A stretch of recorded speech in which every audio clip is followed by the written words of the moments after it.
그 다음에 크게 두 번째로 평신도사에게 원리를 좀 말씀을 드리겠는데, 이 원리는 조금 짧게 하겠습니다. 첫째 원리는 이 평신도사에게 원리는 은사 활용으로 신나게 신앙생활을 하게 하는 원리이다. 두 번째는 모세 시대부터 있었던 성경적인 원리이다. 여러분, 모세가 출애굽한 다음에 백성들을 재판하느라고 하루 아침부터 저녁까지 막 코피 터지게 이러고 있으니까 자기 장인 위도로가 왔다가 보고 잘못하면 자기 사후 죽게 생겼거든. 그러니까 이놈아, 어떻게 이렇게 너 혼자 이 짓을 다 하고 자빠졌냐 이러면서 아이디어를 줬죠. 그 아이디어가 뭐였어요? 10부장, 50부장, 100부장, 500부장, 1000부장이죠. 그래서 10부장이 안 되면 50부장, 50부장 안 되면 100부장, 100부장, 500부장, 500부장도 해결 못한 것은 1000부장, 1000부장 해결 못한 것만 모세에게 갖고 오라 했잖아요. 이것이 지금의 이야기가 아니고 몇천 년 전 얘기입니까? 그런데 지금도 교회가 목사 혼자 모든 걸 다 하려고 생각하면 이놈의 교회는 모세 시대와 또 모든 시대를 살고 있는 교회예요. 이해되시죠? 적어도 안 된다고요. 네, 우리가 이걸 좀 잘 생각해요. 그 다음에 이 원리는 감독과 선수의 원리입니다. 목사와 성도의 관계는 스포츠로 말하면 감독과 선수 같습니다. 감독과 선수는 역할이 다르죠. 감독은 선수가 아니고 선수는 감독이 아닙니다. 한국 프로야구가 아마 역사가 한 40년 됐나요? 거의 그 정도 됐겠죠. 그런데 그 40년 동안에 감독이 선수해 본 것은 딱 한 사람밖에 없습니다. 백인천. MBC 청룡 감독하면서 선수했죠. 유일한 사람이에요. 그리고 아직 그들은 한 사람도 없습니다. 그러니까 감독은 선수가 하는 게 아니고 선수는 감독하는 게 아니에요. 그래서 이 원리를 생각하면 이제 우리 목회에다 대입을 해보면 이렇습니다. 유능한 감독은 선수들의 특기를 잘 발견하고 도와준다. 유능한 감독은 선수들을 잘 훈련시킨다.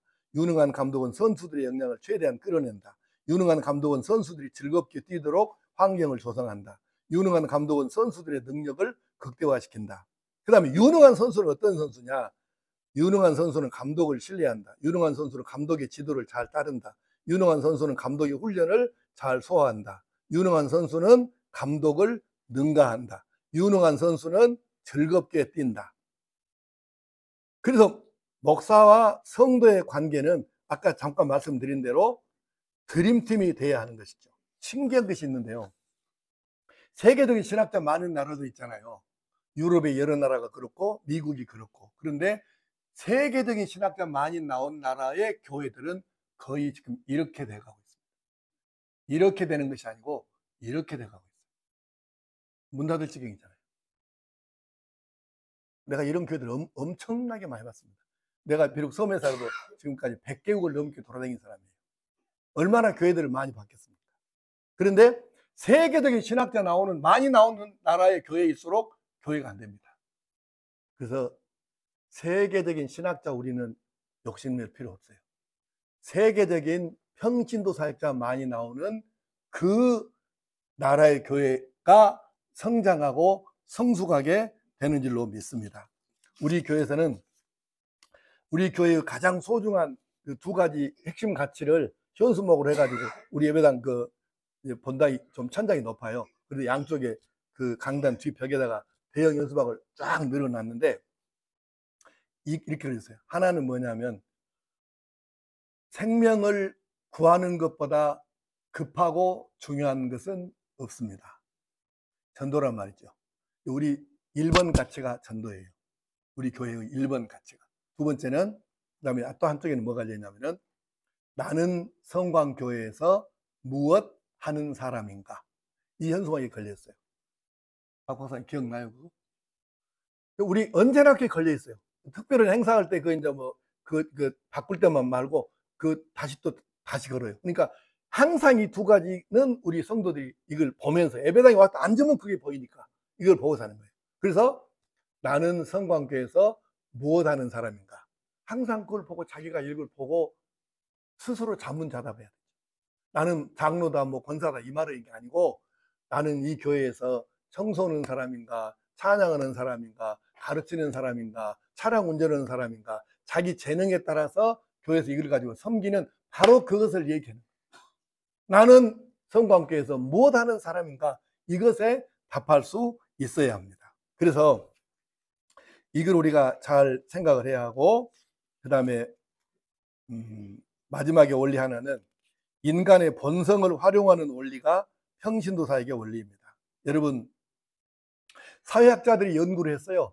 이건 내 말이 아니고 사회학자들이 연구한 결과인데, 모든 사람의 98%는 권력지향적 본성을 가지고 있습니다. 다시 말하면, 우리 학교 다닐 때 이런 말 배웠죠. 우리가 사람들이, 야, 너 이것 좀 해봐. 아, 안 돼, 안 돼. 난 못해. 그러면 강력한 부정은 뭐라고? 강력한 긍정이라. 이게 교인들이 뭘 시킬 때, 아, 안 돼, 안 돼. 난 못해. 그러면, 나 이면 안 돼. 이 말하고 똑같다는 거예요. 그러니까 사람들이 다 이럽니다. 뭐 하라고 그러면, 아, 나 못해. 안 돼, 안 돼. 그런데 그 중에 두 사람만 진짜고 98명은 지금 거짓말하고 있는 거예요. 자기 마음을 안 비치는 거예요. 다 자기가 마이크 잡고 싶고 대장하고 싶고 앞에 가서 끌고 가고 싶고 이렇게 하고 싶지, 가만히 있어 뒤따라가. 이런 사람은 100명에 2명밖에 없는 거예요. 이건 사회학적으로 결론이 난 얘기예요. 그러면 교회에서 뭔가 그냥 튀어나오려고 막 이렇게 몸부림을 치는 사람도 솔직히 있어. 우리 교회도 물론 있고. 그러면 그때 이 사람을, 아이고 저거 어째 인간이 저렇게 아직 성숙이 안 되고 저렇게 자꾸 튀어나왔었냐, 이렇게 하면 안 된다는 거예요. 그 사람이 가지고 있는 재능이, 은사가 뭔지를, 그거를 찾아갖고 그 사람도 교회 안에서 자기 재능에 맞는 일을 하면서 열심히 뛰어가지고 교인들에게 존중을 받고 자기도 만족할 수 있도록 권력지향적인 본성을 충족시켜 주라고 말이에요. 그러니까요, 나는요, 내가 좀 모질는 얘기 하나 해드릴까요? 우리 교단의 총회 총대를 40년 넘게 간 분이 총회 100년 역사에 딱 한 명이 있었어요. 그분이 광주에 계시던 한완석 목사님이죠. 이분이 나도 내가 안수 받을 때는, 박 목사님 안수 받을 때 30이죠. 내가 안수 받을 때는 27살부터 안수를 받을 수 있었어요, 헌법에. 그런데 그 한완석 목사님이 27에 안수 받고 2년 뒤에 총회 총대를 갖고 은퇴할 때까지 가신 거예요. 그래서 이 어른이 유일하게 40년 넘게 총회 다닌 기록을 갖고 있어요. 그리고 두 번째 기록을 세울 사람이 있었는데, 그 사람도 호적 나이로, 실제 나이로는 더 많은데 호적 나이로 27살의 목사가 됐고 2년 뒤에 총회 총대를 갔습니다. 한완석 목사님은 똑같은 코스를 받고 있는 거죠. 그리고 그 노예에서 교회가 제일 커서 자동으로 총대는 가게 돼 있어요. 그 놈이 납니다. 네. 그래서 내가 총회 정치를 그만두려고 생각을 하는데 이게 계속 걸리는 거예요.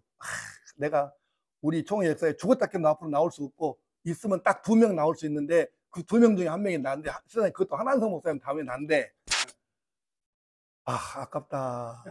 이거를 안 해야 되나 해야 되나. 결국 내가 그냥 총대 사퇴하고 지금까지 총회 안 간 지가 20년 넘어요. 우리 교회가 노예에서 제일 크고 상임비 5천만 원 이상 내니까 나는 그냥 투표면 물어볼 것이 없이 그냥 되는 사람이에요. 근데 내가 총회 정치 안 하려고 작심하고 그냥 내가 끊고 안 가는 거죠. 여러분, 목사도 권력지향적 본성이 있습니다. 여러분, 이렇게 앞에서 지금 내가 뭐라고 하고 있는 정우겸 목사는 권력지향적 본성이 있을까요, 없을까요? 있죠. 왜 없겠어요? 그러니까 이것을 어떻게 선하게 좋은 쪽으로 긍정적으로 사용할 수 있게 만들어 주느냐가 목사가 할 일이라고 말해요. 네, 이걸 누르면 안 됩니다. 누르면 옆으로 터져요. 그래서 뭔가 문제가 생긴다고. 그래서 반드시 이거는 긍정적으로 좋은 쪽으로 활용할 수 있도록 만들어주는 역할은 누가 할 것이냐? 목사가 누가 하겠어요. 자, 여기까지가 원리이고요.